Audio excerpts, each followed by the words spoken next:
আজকে গিয়েছিলাম আমি রিলায়েন্সে, সেখান থেকে বেশ অনেক কিছু কেনাকাটা করে নিয়ে এসেছি। কি কি কিনেছি চলো তোমাদেরকে দেখাই। প্রথমে যেটা নিয়েছি সেটা হলো একটা আমুলের পিৎজা, মার্গারিটা পিৎজা। এটা আমি অনেককে দেখেছিলাম, মানে এগুলো হচ্ছে ফ্রোজেন, ঠিক আছে। তো অনেককে দেখেছিলাম এগুলো এনে খাচ্ছে এবং বলে রিভিউ দিয়েছে খুবই ভালো। তো আমি আজকে পেয়েছি, নিয়ে এসেছি। তো যখন আমি এটা বানাবো তোমাদেরকে অবশ্যই দেখাবো যে এটা কেমন খেতে, অবশ্যই তোমাদেরকে বলবো। আর নিয়েছি দুটো মাশরুম, আর নিয়েছি একটা রাইস নুডলস, একটা চায়ের ছেকনি, যেটা আমার বাড়িতে দুটো আছে, নষ্ট হয়ে গেছে সেই জন্য নিয়েছি। আর এটা তো ফ্রি বলতে পারো, 9 টাকা নিয়েছে প্যাকটা।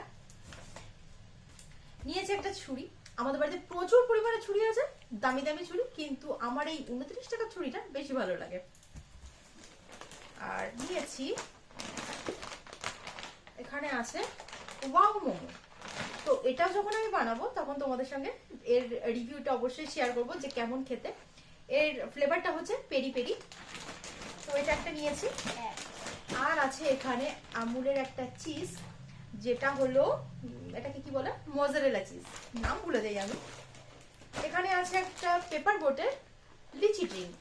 আর নিয়েছি একটা আমার ভীষণ প্রিয় মগু মগু। তোমরা কারা কারা মগু মগু খেয়েছো অবশ্যই আমাকে জানিও, এটার টেস্ট কিন্তু দারুণ লাগে। নিয়েছি একটা পিস্তা। আর আছে সুইট কর্ন, যেটা আমার বাড়িতে শেষ হয়ে গেছে, মাঝে মধ্যে এটা আমাদের খাওয়া হয়। এখানে আছে পাপড়, আর পাপড়ের ফ্লেভারটা হচ্ছে গার্লিক গ্রিন চিলি পাপড়। এটা কেমন হয় অবশ্যই তোমাদেরকে জানাবো। এটা আছে একটা কোকোনাট ড্রিলার, মানে কোকোনাট মানে নারকেলের উপরে ছিদ্র করার জন্য। নিয়েছি দুটো ধূপ বাড়ির জন্য।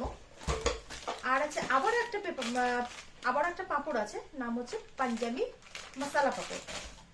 এখানে আছে একটা কিষানের তিখি লসুন মির্চি চাটনি, কেমন হবে জানি না, তো ফার্স্ট টাইম নিয়ে আসলাম। এখানে আছে আরো অনেকগুলো আচার, ছোট ছোট মিনি মিনি ডিএনভি। তো এগুলো যখন খাবো এই রিভিউটা অবশ্যই তোমাদের সঙ্গে শেয়ার করব। আর এটা হলো ক্যাডবেরি ইক্লেয়ার্স গোল্ড, যেটা আমার ভীষণ প্রিয়। তো এটা একটা নিয়ে নিয়েছি। আর এখানে নিয়েছি একটা, এটাকে কি বলা যায়, গ্রেটার। তো এটা আমার বাড়িতে একটা ছিল, সেটা নষ্ট হয়ে গেছে, তো এটা আমি নিয়ে আসলাম, দেখা যাক কেমন হয়। কোয়ালিটি মোটামুটি ভালো। আর আছে আমাদের দুটো ব্যাটারি, যেটা আমাদের সবসময় কাজে লাগে। আর আছে একটা গ্লাস জার, যেটার দাম নিয়েছে 89। আর এটা কেন নিয়ে এসেছি পরে তোমাদেরকে একটা ভিডিওতে অবশ্যই শেয়ার করব। তো এই ছিল আজকের আমাদের